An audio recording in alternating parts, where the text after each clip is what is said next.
What's up, everybody? It's Jamel Gibbs, your family-oriented entrepreneur. Welcome to another podcast episode. This is the Business and Investing Podcast, where you learn all things business and investing related. So how many times have you guys received a property from an investor and you didn't have the right amount of pictures, you didn't have the right video, you couldn't see the property, you really didn't know what the property was all about, but you wanted to make an offer on it, and without the right information, you couldn't make the offer? Or how many times have you, as a brand new real estate investor, you didn't know what to do, what angles to take, what type of camera to use, how to get the best video, how to get the best photos for marketing a property that you might be looking to wholesale or rent or whatever the case may be, right? How many times have that happened for you, right? I'm sure it happened a lot if you're doing anything in the business itself. So today, we're going to talk to a group of guys that have specialized over the years. They've became experts in photography and videography and cinematography and things like that. And we're going to see how you guys can apply some of the things that they've learned over the years in order to be able to incorporate these things into your business. So when you're taking pictures, when you're shooting video of properties and things like that, you can come across as a more professional real estate investor. And in addition to that, be able to make money a lot quicker. What's going on, y'all? What's up, man? What's going on, bro? Ain't nothing, man. So listen, tell everybody a little bit about yourself. Start with Rondell. Well, I'm Rondell. I've been doing videography for probably going on 12 years now, and photography. And we actually work together. I've done a lot of Jamel's content. You've seen some of my work on his channel. We've done a few videos together as well. Yeah, absolutely, man. Isaiah. What's up, y'all? My name is Isaiah Barlow. Same thing. Been doing photography and videography for about 10 years as well. I'll say I got into it after being a failed real estate investor. So I learned I can make money, being that person that helps real estate investors shoot their video and photos.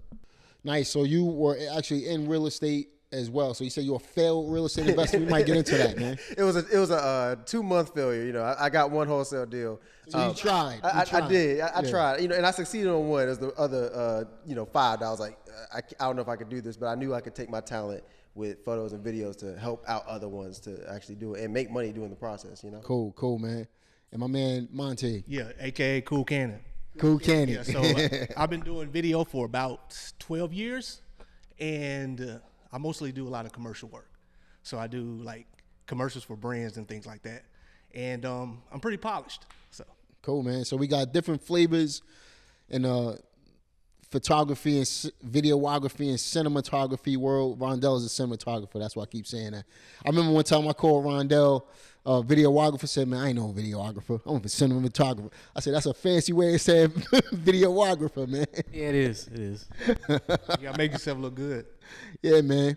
So what brings y'all together, man? Like, why did y'all come together as a crew to bring more value to the world? I'll take this. Yeah, you got it, man. Well, we're best friends, me and Monte, and we've been talking about putting out a course for years, man. And it's just a bunch of excuses, like I don't have time, or you might think nobody's gonna buy it. And I met him when you and Sawan did that video, and he had a real cool personality, and we started talking about courses. Yeah. I was like, yo, let's team up. He said, okay. I said, well, let me introduce you to my other guy. They hit it off, and there we go, man. Cool, man. He got the PS2 shirt on, the throwback, doing his thing, right? So when y'all came together, did y'all automatically say, okay, let's do this course, or how did all that work out? Well, we started having a weekly meeting at the office, and we would it just kind of started off just brainstorming, kind of getting to know each other. Yeah. So we probably met how many times before we even? Man, maybe 3 or 4 times, because we was doing once a week. And then after that, we just said, let's hit the ground running. Cool, man. So talk to me a little bit about how you got started in this whole thing. Like, how did you start the video? How did you start in this whole video and photography thing? For me, it was something I was into my whole life as a hobby. And my late 20s, I decided to take it as a career and start doing it for money. And everything worked out, man. And I just eventually left my full-time job, went full-time with photography and videography, and just went from there. I said it's a passion since I was little. Cool, man. What about you, Isaiah? Well, I've been doing it for a while. My father was involved with photos and videos for the longest, and I was already doing it when I was a child, but I didn't think I could make money from it. So I had produced, films, short films, and things like that, but I didn't know that there was a way to actually make it, viable for me to live off of. And so, like I said, I had a stint when I tried to do real estate. I thought maybe, that might have been for me. My father does it. I was like, cool, maybe I can do it. But then in my failed attempt, I was like, maybe this is not for me, and it's not necessarily my passion. But then I realized there was a gap where I could say, you know what, I can actually, help out others get their product out there in terms of real estate, put, different, buildings out there, whether commercial buildings or regular, living in residential houses. And that's when I really kind of figured out that I could do this. So you were really focused on the real estate aspect at first when it came to photography and stuff like that. You kind of transitioned into content after the fact then, right? Most definitely. Cool. What about you, Monty? I kind of started as a kid, man. My dad, he had like one of those VHS tapes. I know you probably remember that. Those big camcorders. He used to film all of our field days at school.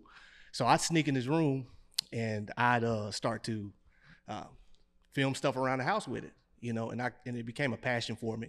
So pretty much all my life, I've been involved with video cameras, always filming things, my friends, family. So it just became like more of a hobby, and then it turned into a profession after that. So I started shooting music videos after that, man, and kind of just blossomed from there. Cool, man. So was it an easy transition for you? I know that you went to school first. Was photography always a part of that game plan for you? Was it an easy transition to get into it? Yeah, pretty much. I went to school for mass comm with like a focus in like video production. Mm-hmm. And so after a few semesters, man, like I was just learning like book work and not really anything about filming. So I took a leave of absence and then got a job. But the whole time I'm still into the craft, like I said, as a hobby. Mm-hmm. And it came down to the point of like I was actually about to be a father. And so I said, all right, I had 6 months before my daughter was going to be here. I said, let me jump out here, just go full time. If it ain't working, when she get here, I go find a job. No doubt, man. What about you, Isaiah? The transition wasn't too bad because I was kind of already doing it. I had a decent little, I showed you guys before, a decent little size YouTube channel when I was in high school and just sneakers. I was, wanted to do stuff on sneakers. I wanted to own a resale shop, all this stuff. And then I ended up producing a documentary on sneakers later on that year. And I knew that film was where I wanted to be, and I went to school for marketing. So I was like, I think this is what I want to do. But that transition of like, going from student, at home and not necessarily do anything to out in the real world, and I got to find, my meal. Once that transition happened, it was a little difficult to shift and pivot because it's not traditional. Being an entrepreneur is not traditional. You gotta go out there and go find what you gotta, find to make the money. But once I found a niche and I figured out niches was like real estate and business people and doing commercials for others. Once I found that niche, it was pretty smooth selling. It just was finding that niche. Cool. Now, to emphasize what a niche is, a lot of people don't really know what that is. Some people might. What's a niche? Okay, so that's just a specific place and or target where you want to find, like in terms of a business or a hobby. It's that one thing, right? So I learned that my niche in terms of video, it wasn't necessarily music videos like Canon was. But it was real estate. So it was like, this is where I know I can excel. It was just that one thing in real estate. I knew that people needed photography and video. And I was like, I know this is where I can excel right here. Right. So just to put some emphasis on that, if you're thinking about it in terms of real estate, wholesaling would be a niche, right? Landlording would be a niche. Fix and flipper would be a niche. That's kind of how you got to look at it. You got real estate as a whole, but then you have a niche down segment of that particular of real estate investing within itself that would be considered a niche. All right. What about you, Monty? Well, my transition was it's pretty easy, man. Once I realized that I wanted to do this, I just called up some of my friends, because that's pretty much how I got a lot of my business, is off of doing free work for some of my friends and family. So when I finished, I went to a college called UNC Pembroke, and I went for mass communications. So I kind of learned the basics of videography. And once I did that, it kind of had my brain churning, like, hey man, you probably make some money from this. And then from then I went on to ask my friends, could I film some of them? And from there, man, I started filming music videos, because around that time, 2005, everybody want to be a rapper, singer. Yeah. So I just used that, because I had a lot of friends that did that. So I just used that and tried to catapult my start. Now keep it real. Let's be 100% real. Yeah. Did you start doing this for money, or did you do it because you loved it? Well, I did it. You want to go ahead? Go ahead. I did it out of love, because like I said, it was something I did my whole life. So money was never the reason I picked up a camera until I was almost 30 years old. That's fair. 50-50. It's 50-50. I had a love for video and photos, but at the same time, I was like, I have a love for it, but love isn't going to get me eating right now. And so once I learned I could make money from it too, that was the other 50. I was like, okay, I might as well keep going if I know I can do something I love and make money from it at the same time. So it was 50-50. Okay. The love 100%. Because as I look back and reflect on it now, it's things that I did then that I wouldn't do now. So I knew that was the love. That's where the love came from when I first started.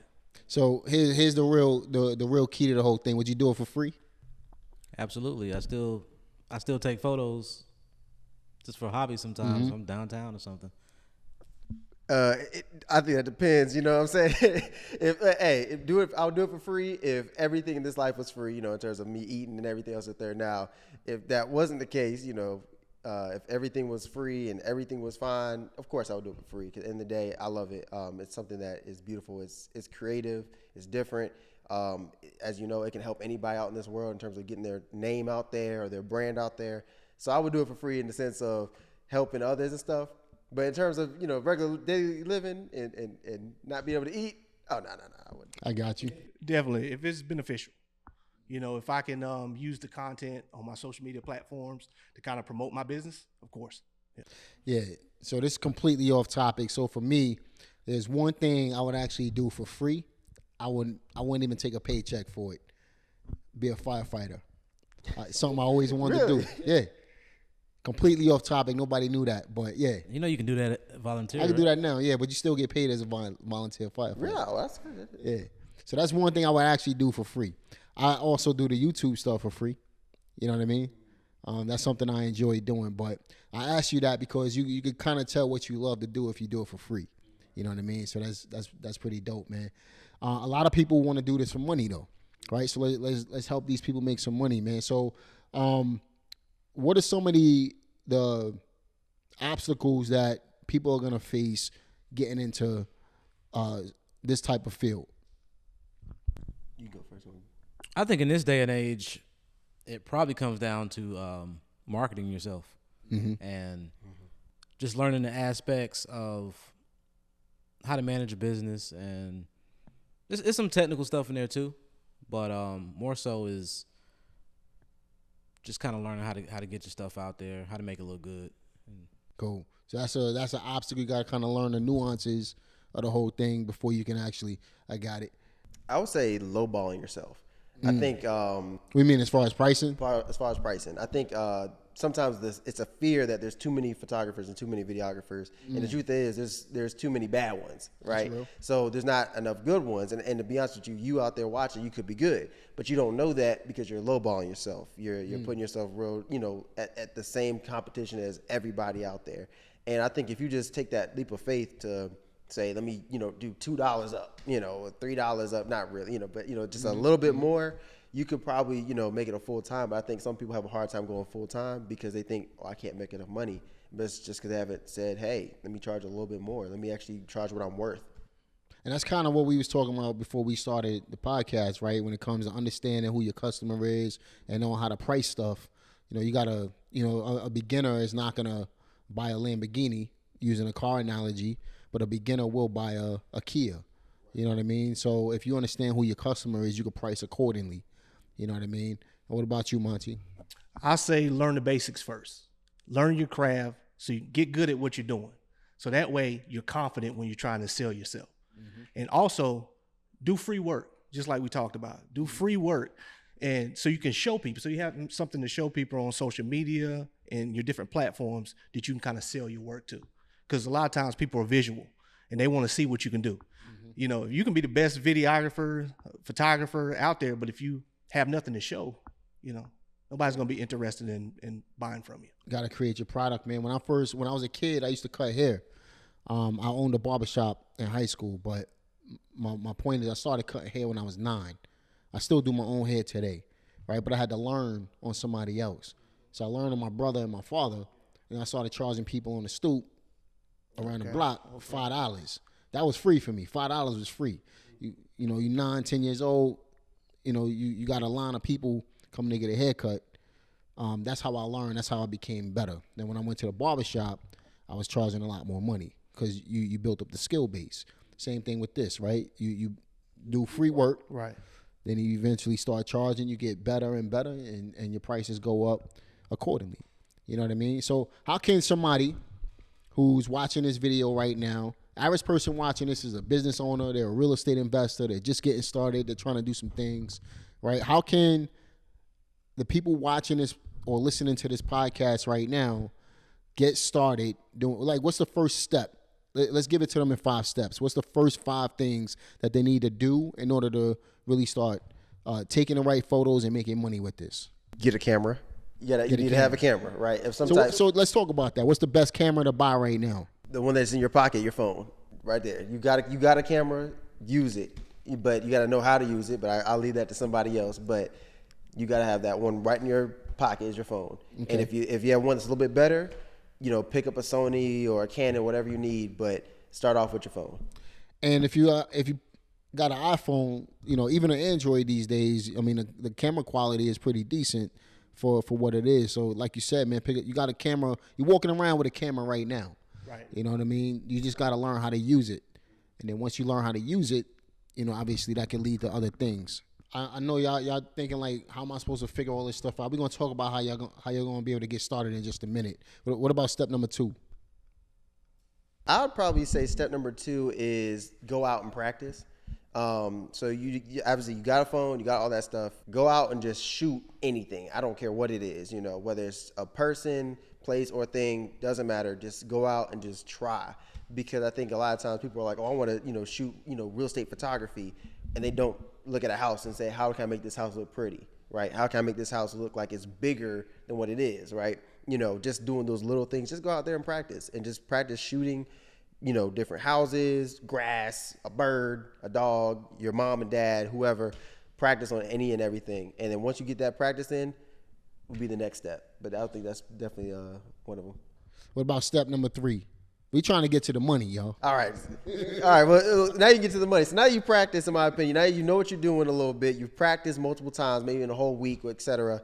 It's time to get yourself out there. You might know somebody. You need to go to who you know. Because at the end of the day, the best, market you can start off is with who you know. So there's somebody in your church, in your work, wherever you are, somebody does something that they need to do some type of photography for, right? So I don't care what it is. Now, you could start off for free, like Monte had said. So you could say they're having a birthday party for their kid. And you're like, hey, look, I don't know what's going on, but I can at least take the photos for you just there, and I'll just do it for free, right? Yeah. Cool. You just go out there with your phone. If you have a camera, cool.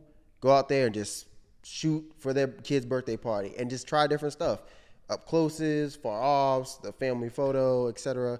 But go do that thing. And sometimes you might do it for free, but they'll still give you $1 for it just in case, though.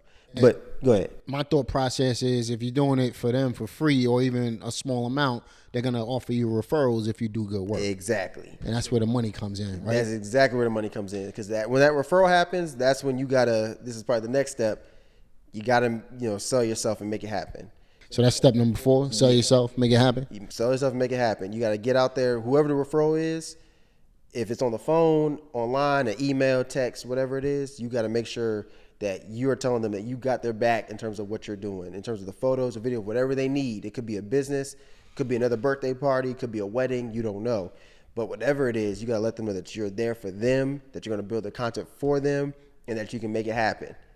So step number 4 would be to sell yourself. Now, what's one of the best ways to do that, though? Be personable, I think. Social media, how do you do it? Like, how you finding people? Instagram. Instagram? You know, you can reach out to people on Instagram. You can reach out to people on LinkedIn, Facebook. Use all of the social medias that are free, so you really have to pay for them. You know, and those are your resources. How you find clientele. You know, you show your work there. People sometimes will reach out to you. You know, and it makes it a little bit easier for you. But I say use Instagram. Use all your free platforms. So what about you? What would you say would be the best way to find your first bag, the first client in this? Basically piggybacking off of what Monte said is just social media. An old tactic I used to do is if I see somebody post they got engaged, I'd hit them up immediately. You guys thought about engagement shoot? Yeah, that's good, man.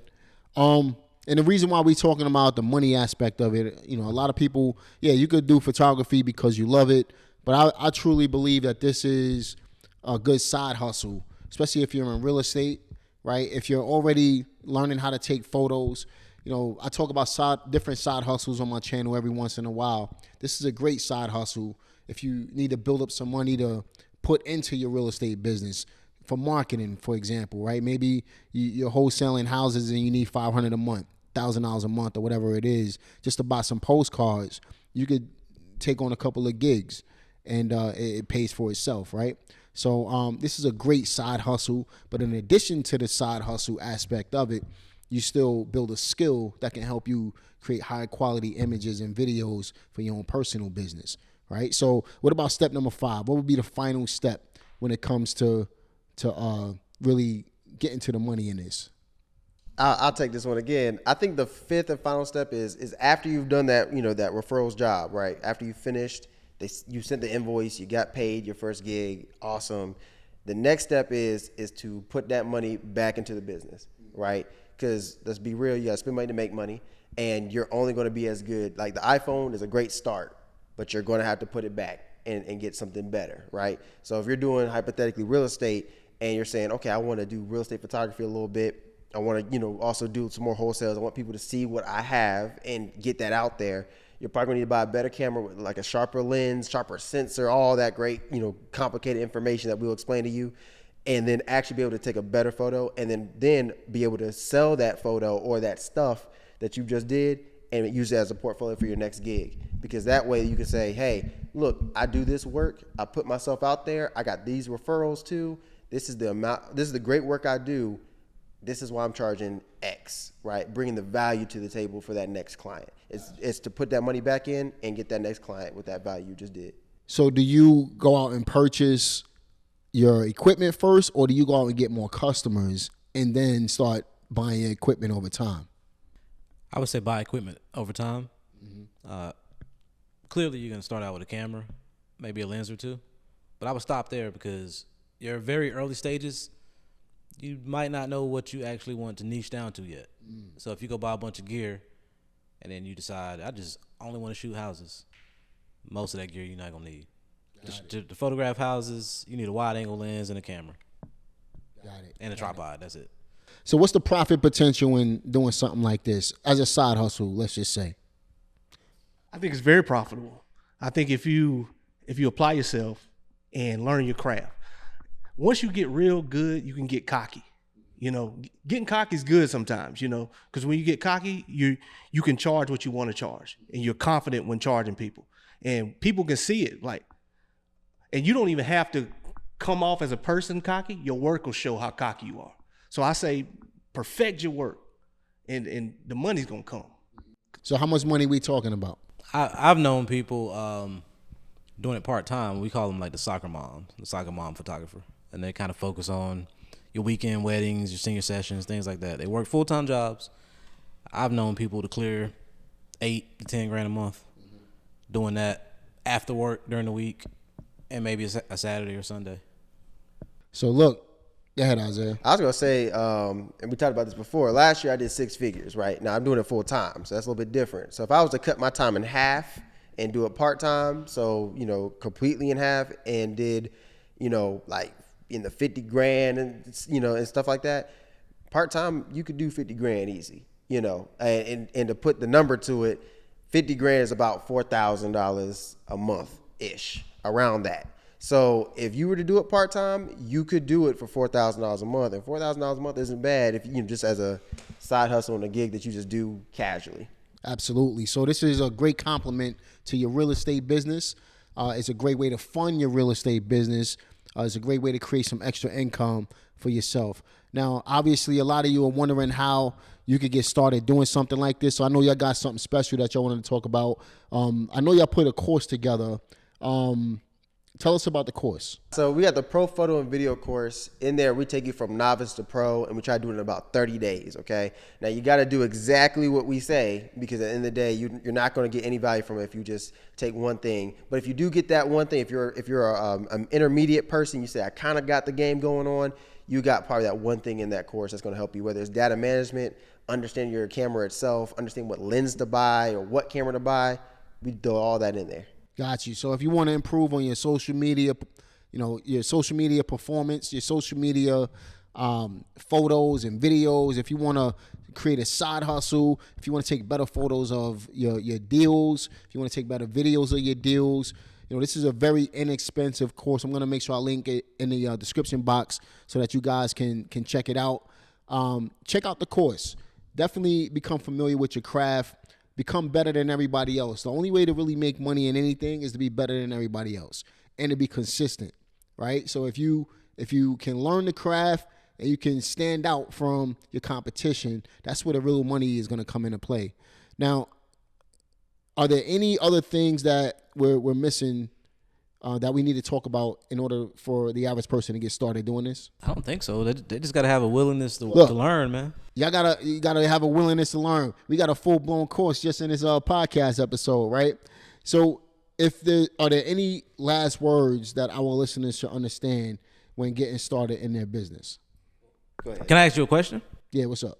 So when you hired me on to start making content for you, did you experience a benefit? All right, so y'all know me and Rondell shot a lot of videos together over the last 3 years or so. So I had a YouTube channel before we connected. I had a channel. It was one of the first real estate channels on YouTube back in 2008, and I wasn't consistent enough. I was shooting probably 2 videos a year, and a lot of that is because of the editing, and you got to think about the content. You got to put all this stuff together. It's a lot of work, right? So I never had somebody. For over the years, I was looking for somebody to do some work with, and I happen to be looking for a camera. I decided I'm going to redo my YouTube channel and really start adding some consistent content. We've been doing that for about 3.5 years now. But long story short, I was looking to buy a camera. I went into Best Buy. Rondell was working there. I said, yo, I'm looking for a camera. He said, I can help you with a camera. He said, I'm also a cinematographer. That's where the fancy word came in, right? So he made that word up, y'all. But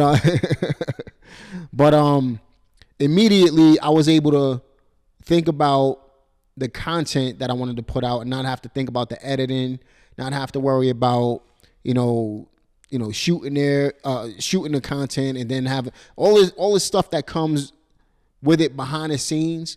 I don't have to think about no more, because now I have somebody that understands how to edit video, how to shoot the video, how to put valuable content out along with me. I just gotta put the content out to the world, and that's how we've been able to do. I think I got over almost 600 videos on YouTube right now, and to be able to grow the audience. So I instantly saw the value in it, and it instantly helped me to grow my social media, helped me to grow my business in general. And sometimes I think you even shot a couple of properties for me, where we maybe we've taken videos or photos of houses, and I don't have to think about that stuff. So just imagine how you can have that same impact on somebody else. You know what I mean? if you can develop this skill as a side hustle, you not only help yourself, but you also can help somebody else and make money while you're doing it. Now, I'm going to tell you, I paid Rondell, what, $300 a video. He probably don't want me to talk about that on camera, but you think about that. 300, we did at least 300 videos together.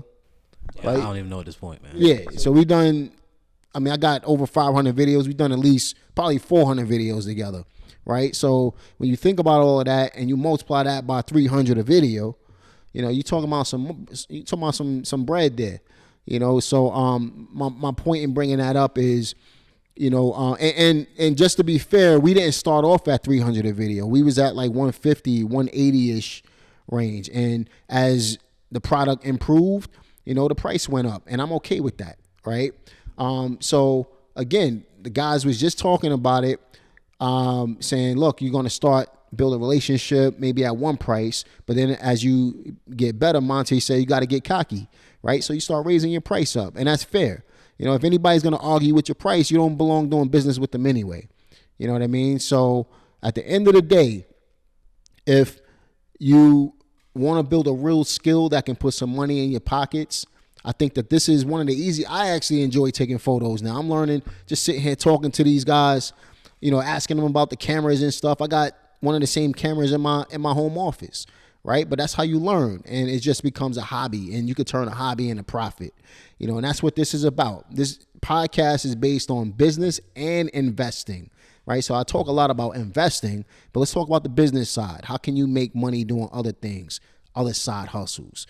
There's plenty of ways to do it, and that's what my intention is, to show you how it's done. You wanted to say something? Well, I was going to say what's even crazier is that y'all heard his numbers with him and Jamel, but that's not his only client, you know. So that's, you know, $300 a video, multiple videos, but that's just one client, right? Which is crazy when you think about it, because if Rondell said, okay, if I did that with 5 other ones, that's a lot of money.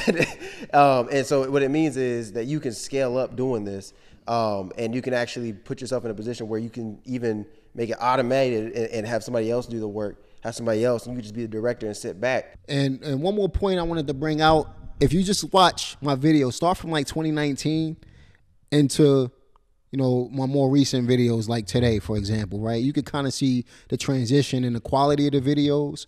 You can see the transition in the, you know, the setting, right? We spent a lot of time outside shooting videos or at my house or whatever the case may be. And we always talked about, you know, one of us need to get an office, or, you know, not necessarily an office, a studio, right? And Rondell went out and he made enough money to be able to get a studio. And then he started getting more clients, and now the studio pays for itself, right? So, you know, I remember, I think it took you about a year for the studio to start paying for itself. Yeah, around about a year, and like now I'm renting it out to other people. Like it's, yeah, but it all starts. It all starts with where you are right now, and it could grow to whatever you wanted to grow to. That's the point, right? So if you wanted to be a side hustle, if you wanted to be a full-blown business, this definitely has the potential to do it for you. Isaiah is making 6 figures a year. How many of y'all watching this podcast or listening to this podcast making 6 figures a year as a side hustle? Think about that, right? So, and then how many of y'all can use this to improve the quality of your personal real estate business? So think about that. These are all things to think about, right? And these guys got a great course they put together. I know they took their time doing it. You could get it very inexpensively. I'm not going to tell you what the price is. You got to go to the link in the description box in order to be able to get that information. But I would personally pick it up. I'm going to get it myself, you know, and I know these guys. I'm getting it myself. So I think if I'm getting it and I know how to do this stuff, you should get it as well. That way you stay ahead of the curve. That's how you stay ahead of your competition, right? And that's how you support the people you do business with as well. So I hope you guys enjoyed today's podcast. Be sure to like it, subscribe, click the notification bell, share it with others as well who's looking for a side hustle. This might be it for them, right? You might help somebody else out in their business, and in the long run, they'll be thankful that you did. So share it, and I'll see you guys on the next one. Peace.